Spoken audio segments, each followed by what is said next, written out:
ज्यादातर business owner sales को generate करने में बहुत ज्यादा स्ट्रगल करते हैं बिकॉज वो उन चीजों के ऊपर ध्यान देते रहते हैं जो कि उन लोगों के बिजनेस में सेल्स को नहीं बढ़ाएंगे, जैसे कि वेबसाइट को अच्छा करते रहना, अपने ग्राफिक्स के ऊपर काम करते रहना, अपनी एडिटिंग के ऊपर काम करते रहना। बट ट्रस्ट मी, वहां से कुछ भी फर्क नहीं पड़ने वाला। सो आप उस पार्ट को स्किप कीजिए और ज्यादा से ज्यादा सेल्स कैसे जनरेट हो सकती है वहां पर आपको फोकस होना चाहिए। Because at the end of the day अगर आपके पास रेवेन्यू नहीं आ रहा तो ग्रोथ एक दूर की बात है, आपका सर्वाइवल भी बिजनेस में मुश्किल हो जाता है और आपका ये बिजनेस आपके लिए दिन पर दिन जंग बनती जाती है।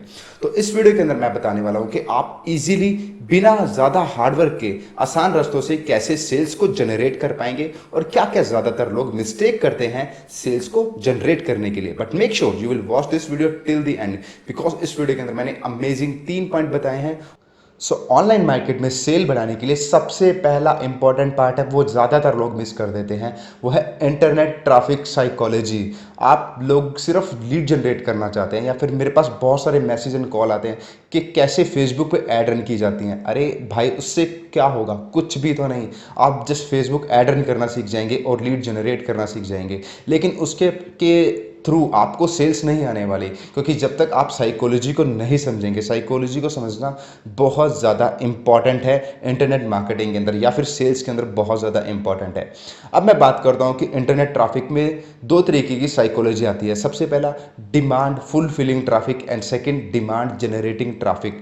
डिमांड फुलफिलिंग में क्या होता है? जो भी हम लोग चीज़ें सर्च के थ्रू यूज़ करते हैं, लाइक आप यूट्यूब या गूगल के ऊपर कभी भी स्क्रॉल नहीं कर रहे होते, यहाँ पे हम लोग कुछ कीवर्ड को लिखते हैं, जैसे कि हाउ टू गेट लीड्स या फिर how to get sales, how to earn money. आपकी पर्टिकुलर प्रॉब्लम है वो आप सर्च कर रहे हैं, उसके बिहाफ पे आपको कुछ कंटेंट दिखता है, उस कंटेंट के आप ऊपर जाते हैं और उस कंटेंट के बीच में या तो एक इंसान बोल रहा है या उस रिटर्न के अंदर आपको कुछ ना कुछ ऑफर दे दी जाती है। आप उस ऑफर के ऊपर क्लिक करते हैं जो कि आपके प्रोडक्ट या आपकी प्रॉब्लम से रिलेटेड है, तब आप उस पर्सन की वेबसाइट के ऊपर जाते हैं और वहाँ पे उसे डाउनलोड करते हैं। तो वहाँ पे आपको अपनी email ID and phone number देना पड़ता है।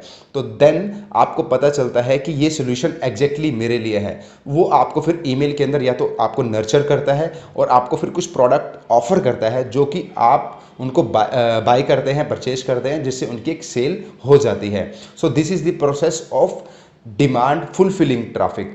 डिमांड थी एक इंसान की कुछ करने की, ताकि इसी वजह से वो कीवर्ड को टाइप कर रहा था और उस कीवर्ड की वजह से एक फनल के अंदर गया और इस फनल के थ्रू सेल्स हुई। और ये बहुत इजी प्रोसेस है। जैसे कि यूट्यूब वीडियोस के थ्रू मैं बहुत सारी लीड जनरेट करता हूँ, मैं वहाँ पर काम भी नहीं करता, सिर्फ मैं वीडियोस बनाता हूँ और लीड्स अपने आप जनरेट होती है। लोग कॉल बुक करते हैं और मेरे कोर्सेज बाय करना चाहते हैं और मेरी सर्विसेज को भी बाय करते हैं। सो ये मेरे लिए फनल एक बहुत ईजी फनल है। और नेक्स्ट वीडियो मेरे जो रहने वाली है वो यही रहने वाली है कि आप यूट्यूब के थ्रू कैसे लीड्स को जनरेट कर सकते हैं। बट इसके लिए आप यूट्यूब चैनल को सब्सक्राइब कर लीजिएगा बिकॉज वो नेक्स्ट वीडियोस के अंदर आने वाला है।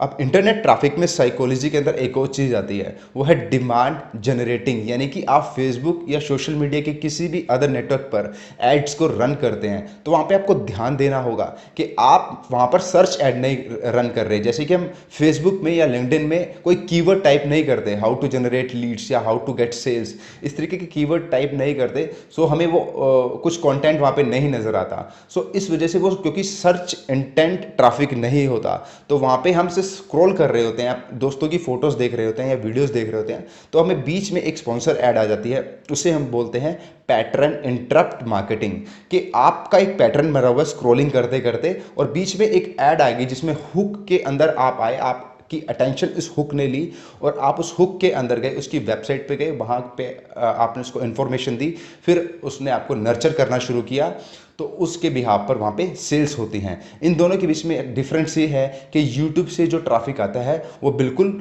ऑलरेडी वार्म्ड अप होता है, उसको कन्वर्ट करना आसान होता है। लेकिन फेसबुक वाले में थोड़ा सा टाइम लगता है, क्योंकि वहाँ पे हम डिमांड को जनरेट कर रहे हैं। हो सकता है कि इंसान की डिमांड ना हो, सिर्फ वो कुछ समय के लिए इंटरेस्टेड हो और वो बाद में जाकर फ्यूचर में बाय करेगा। तो इस चीज़ को समझना जरूरी है इंटरनेट साइकोलॉजी के ऊपर। इसके ऊपर मैं अलग से फ्यूचर में वीडियो ज़रूर बनाने वाला हूँ, तो कीप सब्सक्राइब। और सेकंड चीज़ है, लोग समझने की कोशिश नहीं करते, वो है ऑडियंस टेम्परेचर। हर कोई सिर्फ बेचना चाहता है, लेकिन वो कभी रिलेशनशिप बिल्ड नहीं करना चाहते, वो कोई ऐसा नेटवर्क बिल्ड नहीं करना चाहते जो कि उनको सेलिंग में हेल्प करता है। तो ऑडियंस टेम्परेचर को समझना बेहद ज़्यादा जरूरी है। अब ऑडियंस इंटरनेट ट्रैफिक के अंदर 3 तरीके से आता है। पहला होता है कॉल ट्रैफिक, फिर होता है warm up traffic and thirdly hot buyers. Call traffic वो लोग होते हैं जो कि आपको बिल्कुल भी नहीं जानते, और वार्म अप ट्रैफिक वो होते हैं जो आपके साथ थोड़ा बहुत जान पहचान बना चुके हैं, जैसे कि आपकी ईमेल लिस्ट के लोग, आपके सब्सक्राइबर्स, आपके फॉलोअर्स या आपकी जो रिलेशनशिप में लोग हैं वो आपके साथ वार्म अप हैं। तो अब मुझे एक बात का जवाब दीजिए कि वार्म अप लोग ही आपके साथ बिजनेस करना क्यों पसंद करेंगे? क्योंकि वो आपके ऊपर ट्रस्ट करते हैं। यहाँ पे ट्रस्ट फैक्टर आ गया। सो साइकोलॉजी आगे ट्रस्ट, लोग उन्हीं लोगों के साथ जुड़ना पसंद करते हैं जिनके ऊपर लोग विश्वास करते हैं। तो विश्वास के लिए आपको कोल्ड ट्रैफिक को वार्म अप में लेकर आना होगा। अब वार्म अप को हॉट ट्रैफिक में कैसे लेके आना है, उसके लिए एक अलग से पार्ट होता है। उसमें आपको कंटेंट दिखाना पड़ेगा, उनको नर्चर करना पड़ेगा, उनको वेबिनार्स दिखाइए, आप डिफरेंट डिफरेंट टाइप की वैल्यू ऐड कीजिए जिससे वो आपकी हॉट लीड्स के अंदर आ जाएं या हॉट ट्रैफिक के अंदर आ जाएं। देन थर्डली ट्रैफिक को आप कुछ ऑफर कीजिए। सो आप स्टेजेस को देख लीजिए आपके ट्रैफिक में। पहली बारी में ऐड रन करके कुछ भी बात नहीं बनने वाली। हो सकता है कि 1-2% या 3% लोग बाय कर दें, लेकिन आप वहाँ से ब्रेक इवन भी नहीं कर पाएंगे। यानी आपने जो कॉस्ट लगाई है इंटरनेट पर वो आपकी वापस भी शायद ही आ पाए, लेकिन वो आ जाती है तो यू आर ऑलरेडी विनर। वहाँ पे आप प्रॉफिट नहीं देख सकते, लेकिन आप प्रॉफिट तभी कमा पाएंगे जब आप कोल्ड लीड्स को या कोल्ड ट्रैफिक को आप वार्म अप में बदलेंगे और वार्म अप को हॉट में बदलेंगे। तो उसका भी एक प्रोसेस है, उसके ऊपर भी इन फ्यूचर में वीडियोस बनाने वाला हूँ।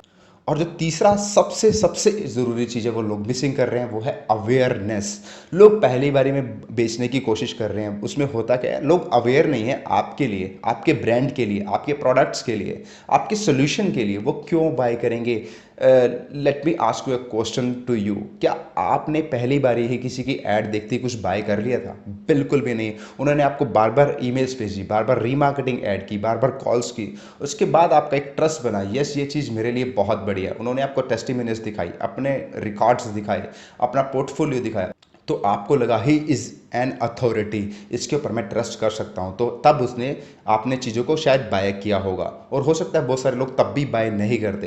तो सेम आपकी साइकोलॉजी आपके टारगेट ऑडियंस के साथ अप्लाई होने वाली है। आपको भी अवेयरनेस को समझना पड़ेगा। क्या आपकी ऑडियंस प्रॉब्लम अवेयर है या नहीं है? क्या आपकी ऑडियंस प्रोडक्ट और सोल्यूशन अवेयर है या नहीं है? इन दोनों चीज़ों के बैलेंस को आपको समझना पड़ेगा।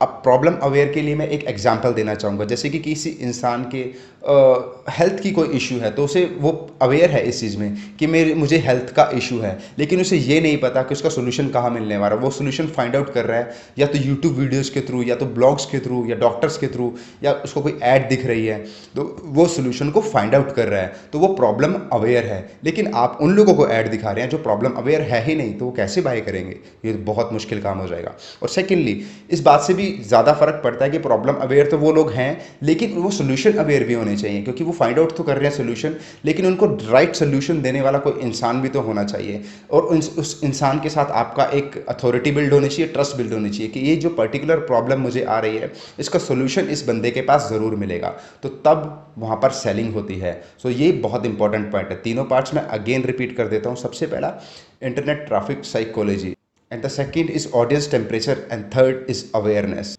सो गाइस, इस वीडियो के अंदर इतना ही था, और इस वीडियो सीरीज के अंदर मैं बड़ी अमेजिंग वीडियोस बनाने वाला हूँ। सो इस वीडियो सीरीज का नाम है 10x योर सेल्स। इसके अंदर लगातार सेल्स की वीडियोस आएंगी कि कैसे अपनी आप सेल्स को ग्रो कर सकते हैं, और क्या क्या आप पॉइंट मिसिंग कर रहे हैं, क्या प्रॉब्लम्स हो सकती हैं, उन सब के ऊपर मैं पॉइंट टू पॉइंट बिल्कुल बात करने वाला हूँ। इसमें बहुत सारी वीडियोज़ आने वाली हैं, तो सब्सक्राइब जरूर कर लीजिएगा, और इस वीडियो को प्लीज़ प्लीज़ प्लीज़ शेयर कीजिए। और मैं अपील करता हूँ, अगर आप इस वीडियो को अच्छा लगता है, कुछ वैल्यू आपकी लाइफ में ऐड होती है, तो लाइक कीजिए, शेयर कीजिए इस वीडियो को अपने दोस्तों के साथ, अपने नेटवर्क के साथ, ताकि उन लोगों तक भी ये वीडियो जाए